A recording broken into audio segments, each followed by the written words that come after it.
जी बिल्कुल, voice of Urdu के नाज़रीन को बताएं कि दुनिया भर की तरह पाकिस्तान में भी ईद उल फित्र का पहला रोज़ इंतहाई सादगी और अकीदत से मनाया जा रहा है।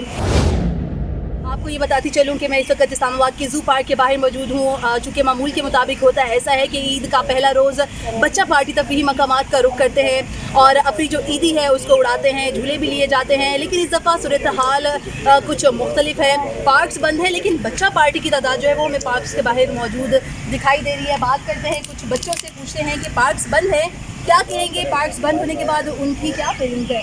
अस्सलाम वालेकुम, कैसी हैं आप? अच्छा, आप पार्क में आई हैं, पार्क तो बंद है, क्या फील कर रही हैं?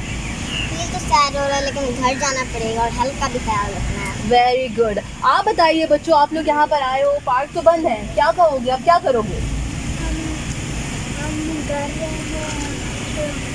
सैड हो गए हैं जी बच्चे, यहाँ पर हमें काफ़ी सैड जो है वो दिखाई दे रहे हैं। आप बताइएगा कहाँ से आए हैं और पार्क तो बंद है, क्या कहेंगे इस पर? हम आए मंडी मोड़ से। पार्क हमें ईदी मिली थी, हम पार्क बंद है, हमें एहतियात करना चाहिए कि वापस घर जाना चाहिए। सैड हो रहे हो, पार्क बंद है जी, बहुत महसूस हो रहा है। सही है जी। बच्चों का कहना है कि जो ईदी इनको मिली वो जमा करके यहाँ पर आए, पार्क्स का रुख किया। सोचा यही था कि शायद आज भी उसी तरह झूले लिए जाएंगे, मुख्तलिफ जो जानवर हैं उनको देख के महसूस हुआ जाएगा। लेकिन इस दफ़ा सूरत हाल मुख्तलिफ है। लेकिन दूसरी जानिब ये जो SOPs के तहत तफरीही मकामात को बंद किया गया है, इसमें इन बच्चों का ही फ़ायदा है। लेकिन इस दफ़ा बच्चे जो हैं थोड़े मायूस ज़रूर हैं क्योंकि तफरीही मकामात बंद हैं। लेकिन ईद उल फित्र जो है इंतहाई सादगी और अकीदत से मनाई जा रही है जी।